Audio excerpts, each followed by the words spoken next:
Crosstalk, episode Sweet 16. How exciting. How exciting. We are really excited to be here with you today. It's been a wonderful, beautiful Tuesday outside. We went on a walk with our beloved Jesse Frank today. Thank you, Jesse, for coming to hang out with us. Shout out, Jesse. And that was a whole lot of fun, catch up with him. So we actually have a very interesting topic of discussion that Coby has found for us today. And we are in a very much ever-changing modern world. Sometimes these new things that are that people create and give kind of as a tool to human beings is sometimes not always the most helpful thing. It's a little unrestrained, it's a little undergoverned, and it's not always helpful to people. So with that, we are talking about the ever controversial artificial intelligence. So Coby sent me an article earlier where Meta, which is kind of it's the parent company of Facebook, Instagram, and WhatsApp. Yeah, the parent company of Facebook, Instagram, and WhatsApp. They have patented an artificial intelligence that can run a deceased person's social media account, continuing to post and chat on their behalf. It can message and video call by replicating a user's online behavior using their past data. First and foremost, my first thought was that when I saw this headline strolling Facebook earlier today was that, like, this feels like an invasion of privacy, but I remembered that when you use Meta's products, so Facebook, Instagram, WhatsApp, they, in the terms and conditions of you using their services and their platform, they have access to all of your data.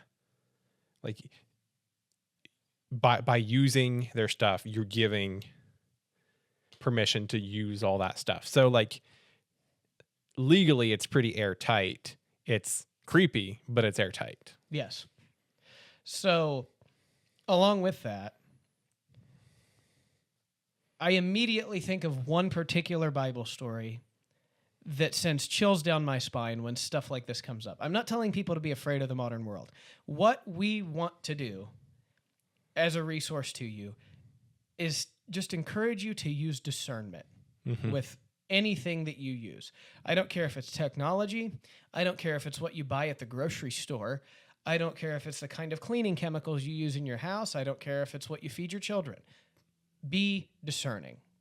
Use discernment for all areas of your life, what you purchase, what you consider selling, the types of jobs you take, the types of conversations you initiate with your children and grandchildren and peers. Use discernment. There's a lot of encouragement in the Bible to do that. But I think of one Bible story related to this that just sends chills down my spine, thinking of, oh, is this dead person actually here or not? I'll have you drop the scripture reference in the in post-production, but we're going to look at the very end, 1 Samuel chapter 28, where Saul goes to consult this medium, this witch of Endor. That sounds like the Star Wars place, doesn't it? Yes. But in those days, the Philistines gathered their forces for war to fight against Israel. And Achish said to David, "Understand that you and your men are to go out with me in the army." David said, "Very well, you shall know what your servant can do." So, again, that's kind of the setting. It's before war. The Philistines are assembled and encamped at Shunem. And Saul gathered all of Israel and encamped at Gilboa. So when Saul sees this army, he's afraid of the Philistine army. His heart is trembled greatly, and when Saul inquired of the Lord did not answer him either by dreams or by Urim or by prophets. Then, why do you think that is? Because the Spirit of the Lord had left him. Okay. Yeah, the Spirit of the Lord had left him. It tells us that. So then Saul said to his servants, "Seek out for me a woman who is a medium, that I may go to her and inquire of her." And his servants said to him, "Behold, there is a medium at Endor." So Saul disguises himself and puts on other garments because earlier in his reign, when he was ruling a little better, he excommunicated all of these mediums from Israel. You purge the land of them, which was the right thing to do. Get out. And he says, divine for me by a spirit, and bring up for me whomever I shall name you. And the woman said to him, surely you know what Saul has done, and how he has cut off all the mediums and the necromancers from the land. Why then are you laying a trap for my life to bring about death? But Saul swore to her by the Lord. This is another problem. Oops. As the Lord lives, no punishment shall then come upon you for this thing. So he can't say that. But this is a problem also with American politics too. We use the name of the Lord as a seal for something to try to get people to trust us, and that's an issue. Not just in politics. People do it in businesses and all of that kind of stuff too. As a guy who's tried to sell a house to people, be discerning. That's all I'm going to say. Sometimes it doesn't always go as the way you want. Saul can't be saying that the Lord will, what did he say? As sure as the Lord lives, yeah, no. Nothing bad will happen. He can't say that. He doesn't have the authority and the power to say that. Only God has the authority and power to say those things. But again, time and again, Saul says what he wants to get what he wants. And sounds familiar. But the woman asks, whom shall I bring up for you? He said, bring up Samuel for me. A wise voice, the man has already died. When the woman saw Samuel, she cried out with a loud voice, and the woman said to Saul, why have you deceived me? You are Saul. The king said to her, do not be afraid. What do you see? And the woman said to Saul, I see a God coming up out of the earth, lowercase g. He said to her, what is his appearance? She said, an old man is coming up, and he is wrapped in a robe. And Saul knew that it was Samuel. And he bowed with his face to the ground and paid homage to this spirit that she's conjuring up. Super scary. Then Samuel says to Saul, why have you disturbed me by bringing me up? And Saul answered, I am in great distress, for the Philistines are warring against me, and God has turned away from me and answers me no more, either by prophets or by dreams. Therefore I have summoned you to tell me what to do. And Samuel said, why then do you ask me, since the Lord has turned from you and become your enemy? The Lord has done to you as he spoke by me, for the Lord has torn the kingdom out of your hand and given it to your neighbor David, because you did not obey the voice of the Lord and did not carry out his fierce wrath, against the Amalekites. Therefore, the Lord has done this thing to you this day. Moreover, the Lord will give Israel also with you into the hand of the Philistines, and tomorrow you and your sons will be with me. You'll be dead. The Lord will give the army of Israel also into the hand of the Philistines. So Saul is in great distress. He consults a person who brings up dead and evil spirits, which is necromancy, which is a problem, and you're not supposed to do that in the book of Leviticus in God's law. And this is moral law, right? Not just dietary restrictions. This is moral law. This is a big deal.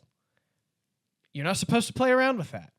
Now, I guess I'm surprised, knowing the tiny bit about all of this. I'm surprised that when the medium called up Samuel, that it was actually Samuel. Well, there's some dispute about that. Okay. Because he wanted to get a new word from Samuel, but he didn't get a new word from Samuel. He heard everything that Samuel had warned him would happen in his life already. So there's some dispute. Was that this was either really Samuel or it was, a demon coming as the form of Samuel? That's my assumption, is just reading this at surface level one time. My assumption is that it's not actually Samuel. Well, and the only thing that I think might verify it as even through an evil means, that God coming to speak to Saul in this way, is he prophesies Saul's death. Sure. That's the one thing that makes me think it's Samuel. But all of this to say with this, okay, artificial intelligence can keep dead people alive, and you can have a video chat with, great-grandpa Maynard who fought in, great-great-great-grandpa Maynard who fought in the Civil War. That's problematic. Because human beings are uniquely created in the image of God, and we are given a number of days. Yes. And nobody ever wants to face the reality that death is permanent separation from this life to eternity. And this is a fabrication of life that God designed to try to substitute what is being missed. Mm-hmm. And I think it is morally reprehensible I have that this is a possibility. Yeah. So some context for people who don't know a lot about AI. And AI is only supposed to know what it knows. Emphasis on supposed to, right?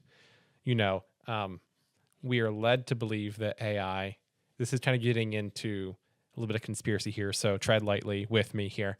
I've heard some stories from people that I trust aren't just making this stuff up. I won't get into the stories because we don't have time and I can't tell them efficiently, but I think that there is space for technology to have influence beyond humans. We'll say that. Mm-hmm. And there to be bad influence and corruption within our tech, especially in AI. There's been some freaky, weird stuff happening with AI, and all that to say, in theory, AI is trained on a model or on sets of data to understand and to know things. So you can ask it questions, and it's only supposed to be able to answer what it knows. So translating this back to, talking to, your grandma on Facebook who's been dead for 2 years, it should only know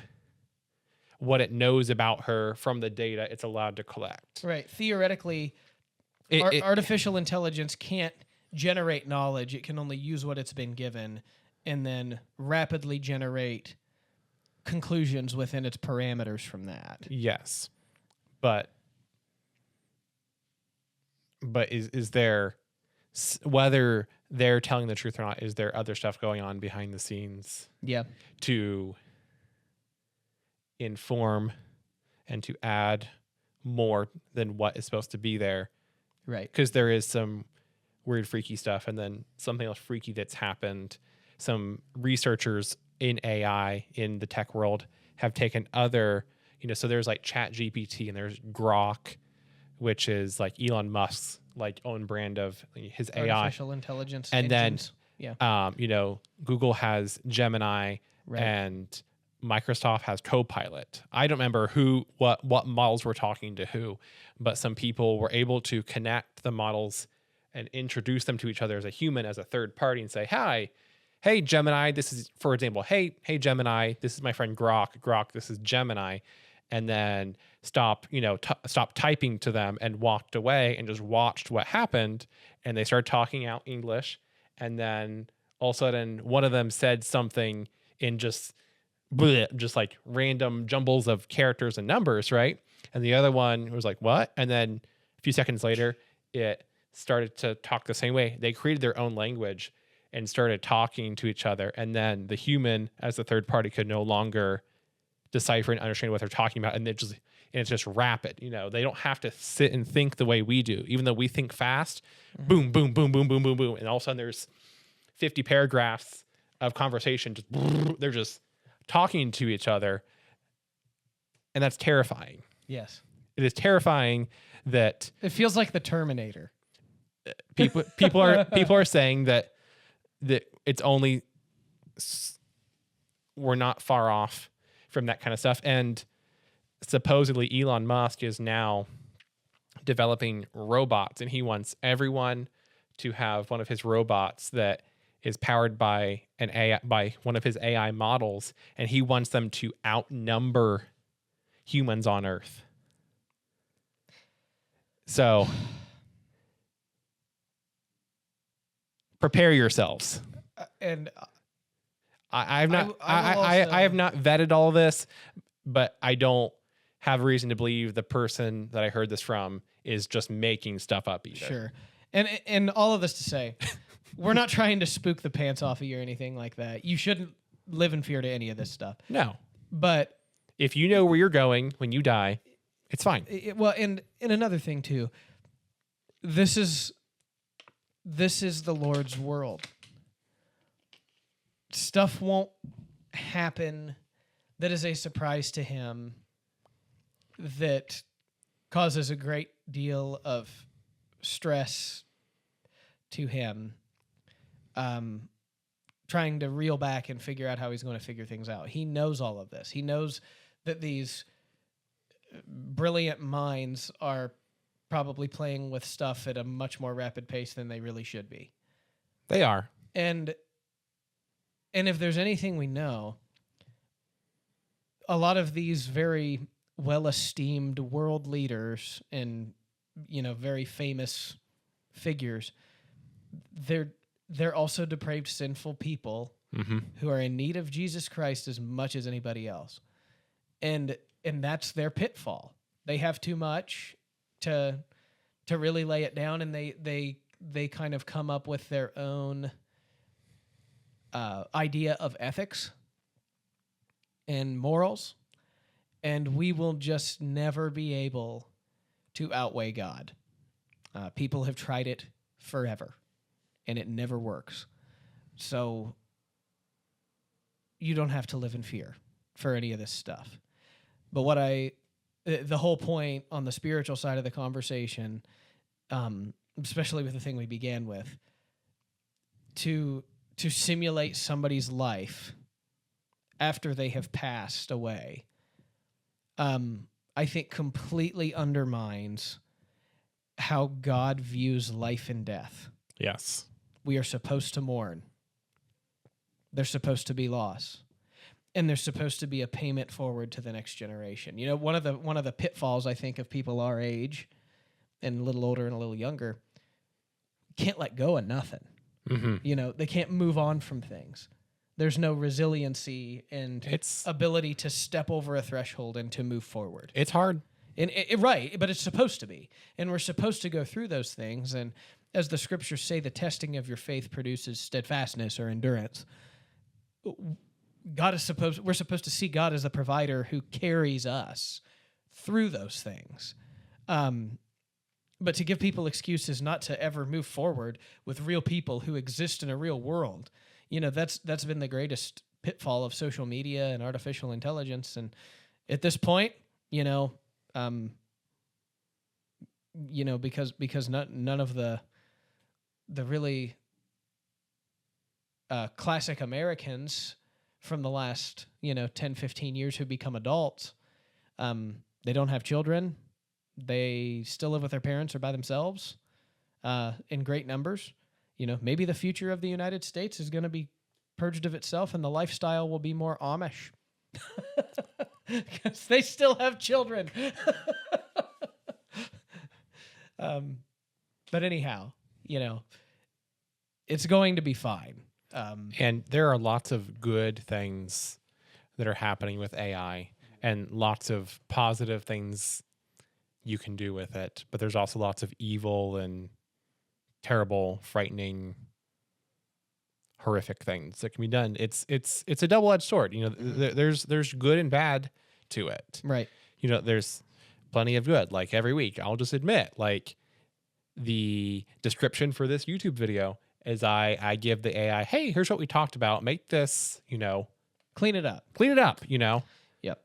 And even going back to earlier days of that, even when we were in college, our professors would tell us to use this tool called Grammarly that would point out your grammar errors and give you suggested revisions to fix what the errors were to clean up your work. Yeah. It's supposed to, if it's being, a tool to help us, write better and things like that. I don't use AI for my sermons. I'll admit that. I don't. I read commentaries. I pull resources from my Bible software, where I've got an access to a very large library of I use it books, for rephrasing books what that I have write. been written by people. And I'm not saying that's wrong to do, but some preachers will say, I'm talking about this topic, give me a manuscript for it, and they'll just use the manuscript. That's problematic. Right. It's problematic because it's disingenuous. It's not right. It's not the heart of the preacher coming out, which Good catch. Thank you. I've gotten really good at catching the last couple of days. I've like bobbled my phone 2 mornings in a row getting out of bed and I'm like, "Ugh." You know, Colts training camp's going to be sometime in the early summer. You better go make your pitch for wide receiver. You probably don't want to get hit though.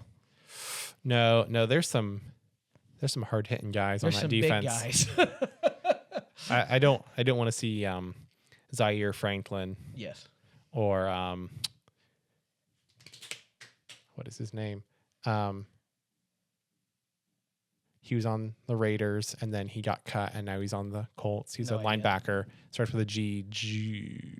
Guy with the last name G. First name is G. First name is G. Anyhow. Anyway, he's frightening.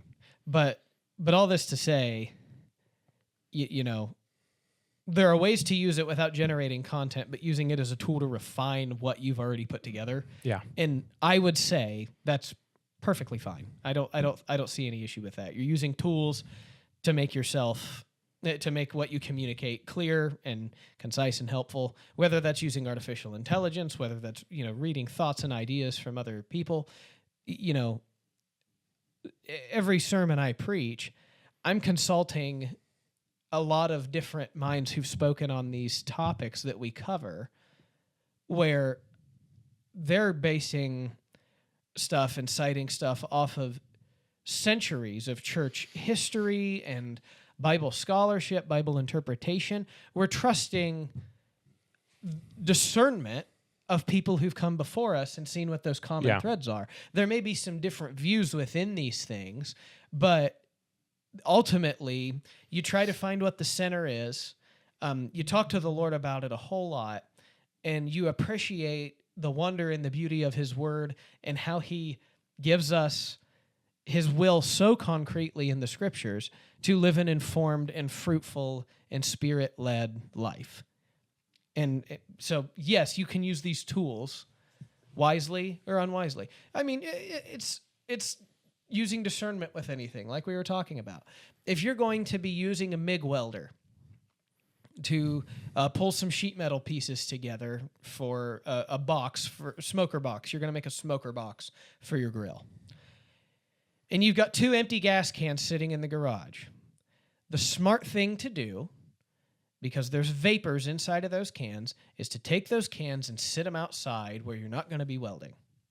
Otherwise, they can, you know, explode or catch on fire. It almost sounds like you know from experience. No, well, I was told that that's what can happen because my dad taught me that, right? Did he learn from experience? Somebody else taught him that too. Okay. But it's one of those things where, in some lessons you learn the hard way. You know, my grandfather, sometimes some of you will appreciate this. You get to a certain age and you just realize that some of what you do is just not going to change. I remember we were, you know, putting gas in the 4-wheelers on the farm. We were getting ready to go repair fence. And I see Grandpa has a Swisher Sweet cigar hanging out of his mouth with his head over the gas tank pouring gas in there. And I'm standing up at the barn getting some stuff ready on the tractor. And I said, Dad, you suppose he should do that? No, but he's 78 at the time. So it's probably not going to do a whole lot of good to tell him. Okay. Yeah, but how many hundreds, thousands of times has he done that? And it's never bit him in the butt. So what good would it do? Right. You know, it's just one of those things. But again, trying to use discernment to make wise decisions, you know, obviously for personal safety, for personal wellness, most of all for spiritual blamelessness and integrity, and to be in alignment with the will of the Lord. If you're uncertain about things, ask the Lord. Look in His Word about what it says about those things. And also, you know, talk to trusted believers and family members and friends. You know, consult other people who have the Holy Spirit living within them. That's the scary thing about a dead person who's got artificial intelligence. They are not a soul. They are not a person anymore. I mean, there's a person in eternity, but what is speaking to you is not real. Right. It's artificial. And we know that God doesn't really care for artificial stuff. Yep. There were a lot of artificial offerings that were given in the Old Testament, and we know how he felt about those things. Yeah. So, I'm so glad you found that today. Yeah. What an exciting set of discussions. So I know we only have one announcement at this current moment. Mm-hmm. We're ordering Easter flowers. We need your orders turned in by March 1st, which is like a week and a half from now. It'll be about a little over a week when you hear this. I believe the order forms are on a table in the narthex. They are. And you can take your flowers home on Easter Sunday. Easter Sunday after the service. So a couple more things just in the Lenten stuff. So by the time you're watching this, Ash Wednesday will have already happened. We're in Lent. Yay. All right. The journey to the cross. We're doing a Good Friday service this year at 6 p.m. on April the 3rd. Good Friday. We've got a bunch of immersive stuff planned for you. One of our members texted me yesterday and asked, hey, you said at the pulpit that you need some burlap sacks All for right. an activity you're going to do. So she asked the size of those, and I said anywhere from 6 to 8 inches wide to like 8 to 12 inches tall. Doesn't have to be a huge burlap bag. One or two of those will be perfectly sufficient for what we're going to need it for. Thank you for any of your participation involvement in that. I'll be planning some stuff out, make sure that there's a lot of things that the congregation can participate in for that. And invite people, starting now. Start inviting people to Good Friday, to Easter, main service, if not sunrise, because some people who got little kids, they don't want to come here at 6:30, I understand. So make sure you're starting to get the invites out. Talk to your neighbors, talk to your friends, bring in everybody you can. It's we're going to be talking about some really excellent things. And I'm actually really excited for this coming week for what we've got for Sunday sermon. But we have one more announcement. We have one more announcement. Yes. Is it 2 weeks after Easter? Yes. 2 weeks after Easter, I'll be making my preaching debut. Debut 2 weeks after Easter on April the 19th. Coby's going to be bringing a sermon to us on anxiety. The theme of anxiety, citing Moses and Joshua. Just Joshua and Joshua and a couple passages from Esther is what you said. That's right. Yes. So I'm really looking forward to that. I know he's put in a good amount of work on this already, even with some of his students this semester. So I think we'll be in for a treat. I'm inviting everyone I know. Very good. Not really, but I've invited my parents and sister. I invited my grandparents who live around the corner from here. Mm-hmm. I invited Abby's dad, brother, and sister-in-law. And then I just invited my dad's eldest brother and his wife. They've been kind of influential in my life. Nice. And have been I'm not saying that my other aunts and uncles aren't strong Christians. They're the strongest Christians in your family, outside of your immediate family. Outside of my immediate family. Yeah. And so I might invite more family members to it as well. We'll see. That'll be sweet. I'm excited for you. I think it's just been really fun to see you find your footing as you even just teach these students this semester, and looking forward to having a pulpit partner in house. Yeah. This is pretty exciting stuff. But yeah, back to pulpit ministry things. Certainly have that marked on your calendar. This week we're talking about a really, really important line in that Apostles' Creed: Jesus Christ, who will come again to judge the living and the dead. So we're talking about Jesus Christ as a judge. This is everybody's favorite topic in the whole world. Sinners in the hands of an angry God. Jonathan Edwards. But hey, many people came to the Lord because of that sermon. We gotta give credit where credit is due there. But this is going to be. It's very important to have it in our understanding in a world that says you're not supposed to judge people. They do make a true statement saying only God can judge me. Only God can judge me. That's worse. Somebody should warn you before he does. Before he's the one doing the judging. So I'm just really, really looking forward to that. And we're going to be making our way through the spring, through Advent, into Easter season. It's just, it's an exciting time. You know, it's getting warmer. We're in the false spring right now before the next cold spell comes. Woof. But we're enjoying that the Lord just makes things new. And we're thankful to be a part of this congregation. We're thankful that you guys just labor in the faith with us. Thank you for coming to listen this week. And I think that's all I've got. Oh, I was going to talk about what I'm preaching or teaching tomorrow. Oh, yeah. This is exciting, too. Yeah, so I am starting in the beginning. I feel like I'm stealing that from Jason and many other people that have given a Genesis survey. I'm pretty sure everybody has used that one. Okay. I don't even think you can credit it to individual people anymore. After it's been used by like 4,000 people, you're probably just good to Yeah. roll. And I may not ever actually call it in the beginning, but that's just what's bouncing around in my head. So we're going to cover Genesis 1 tomorrow. I tried to throw Genesis 2 in there as well for tomorrow. And then I was looking at my commentary, and it just keeps going on and on and on. I go, I think I'm going to push. Too much content. Right? There is too much here for me to try to write out, and then also for them to digest and to grab everything. And there's too much good stuff that I don't want to skip to make space. So which wasn't hard because I was already at 3 or 4 pages long. I'm going, I don't know if I can fit Genesis 2 in here. And I just went back up to the top and deleted 2 and the and sign, and then changed where it said, we're going to cover chapters 1 and 2 to just, we're going to talk about chapter 1, click, click, click, click, click, and kept going. Like, never mind. So this is from, I lost my phone. I just think it fell down on the side there. When I was reading through and listening to my commentary being read to me, there was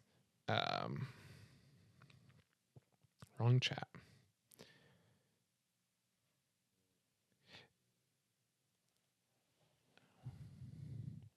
There was something written in the commentary that I sent to Brad and Adam, and I wanted to read it here. So the man was free to eat, speaking about Adam, to eat from any tree in the garden, including the tree of life. But God told the man he must not eat from the tree of the knowledge of good and evil. If he did, the punishment would be death. Man could live forever in this beautiful place, but on one condition. He must not eat from that tree. Here is introduced for the first time one of the most important themes in all of Scripture. This is the most important part, so don't miss this. God desires to give mankind abundant blessings, but for man to receive them, there is a condition. Man must obey God. That's Thomas Hale. Yep. And that obedience is the same problem from the garden to now. We don't like to do that. No. We just don't like to do that. I'll be kind of frank here. What's the fun in that? Right. That's the deceptive piece that has always been sold, that Satan has tried to use to get his hook, line, and sinker into people is, well, what's the fun in that? Did he really say this? You know, and that reminds me of, there's this, it's kind of funny, it's kind of sad at the same time. There's this popular, newsreel that was making the rounds 10, 12 years ago or more now, of this little boy who steals his grandma's SUV with his friend. They're like 7 and 8, I think. Wow. And steal the SUV, and they like take it for a drive in like a pretty metropolitan area, and like crash into 3 or 4 cars, hit a light pole, and like the kid is kind of in trouble. He's in more trouble with his grandma than he is with the law. And there's this iconic clip at the end of like the police officer talking to the little boy, and he's like telling him all this stuff. He's like, so why'd you do it? And the little boy is trying to like not look at the camera and kind of just looking down at the ground, and he shrugs his shoulders like, it's fun to do bad things. And if you thought kids were innocent, sin just looks cuter when they're small, so we don't, scream and pull our hair out at our own children. That's all. Yeah. Even at ages 1, right? Yeah. 1 and 2 and 3 and 4 and all the sin abounds more. But grace abounds more than the sin if you read Romans 6 again. Yeah. Oh, look at that, man. I'm coming out with poems today. Well, on that note, I don't think we can top it. I think You have nothing else you want to say about what I just said? other than the fun to do bad things, I don't think so. No. Okay. Yeah. You gave me more when we were sitting in your office. I did? Yeah. Oh, earlier or yesterday. I can't even remember when. Earlier, before the walk. Yeah, that's right. So I don't know if I don't want to take the time to get into that, but you'll have fun digging into that part with your kids. Yes. So we'll let it and slide. that'll be next week before we get to that. Oh, Genesis is next week. That's from Genesis 2. Oh, that's right. I read through everything and then started writing and then realized I'm in over my head. We've got too much to talk about. Very good. All right. Well, blessings to you, church, and any who are listening in the greater body of Christ, or if you don't know the Lord Jesus, hey, you know, if you got questions, you can talk to us. Talk to trusted pastors, friends, family members, anybody who bears confession that Jesus Christ is Lord, has the gift of the Holy Spirit, is equipped to talk to you. And we're thankful that you've given us a listening ear today. May you be blessed in your going. And don't talk to any dead grandmas on Facebook. Don't talk to any dead grandmas on Facebook. All right? Peace.